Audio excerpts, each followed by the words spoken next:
Okay, so we'll switch and talk about the three treasures. The three treasures are traditionally presented as Buddha, Dharma, and Sangha.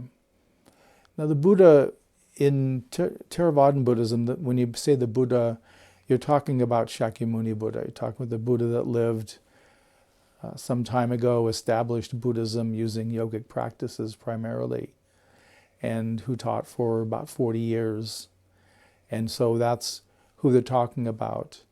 In the Mahayana and Vajrayana, in the Zen and the Tibetan Buddhism, it's looked at that the Buddha is talking not only about the historical figures who were seen as Buddhas, but also we're looking at Buddha as a potential, as Buddha nature in each of us. We each have the full potential to be realized and functioning Buddhas.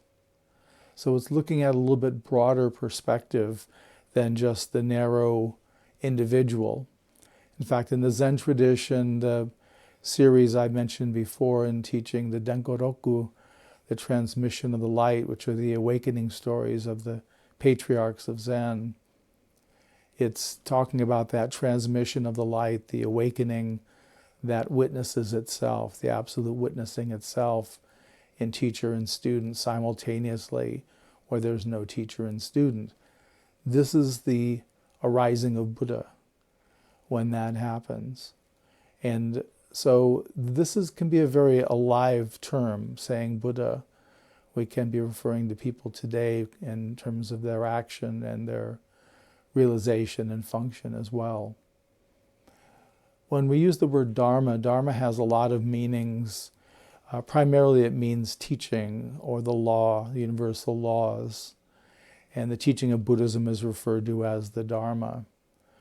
But the Dharma can also refer to objects. One of the famous sayings from Zen Master Dogen is delusion is advancing to the 10,000 dharmas, so it means the 10,000 things. And enlightenment is the 10,000 dharmas advance to your perception or advance to you.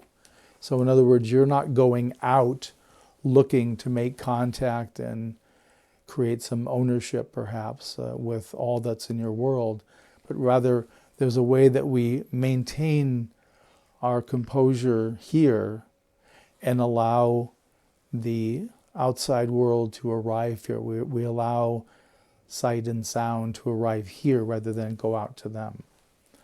So Dharma is a very inclusive term. And then finally Sangha. Sangha is the community of some sort. We could be viewed as being a Sangha while we're in this program together. You might see yourself as a larger Sangha under my teaching. We're also in a larger Sangha in terms of the lineage that we're in, the Zen Peacemaker Order, and expanding a little further the lineage of Maizumi Roshi, and then both the Soto and Rinzai schools and Buddhism in general. So each of these could be viewed as being an independent Sangha or an interdependent Sangha, probably is better said.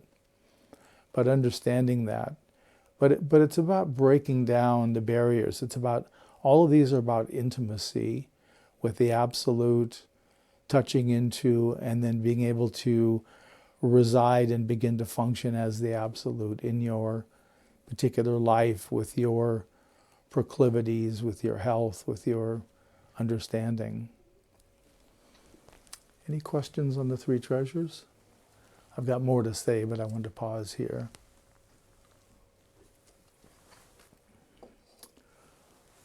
All right. So in the first version of the three treasures in the Bodhidharma precepts, it says the Absolute is subtle and mysterious. In the realm of the pure unconditioned, not prioritizing others by level of realization is called the precept of not defaming the three treasures.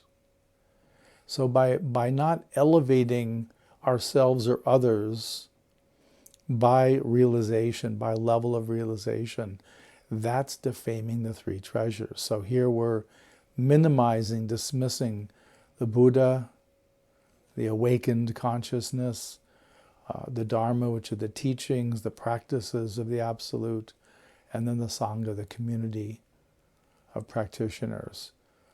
When we prioritize, when we elevate others in our minds based on realization, that's a defaming of the three treasures.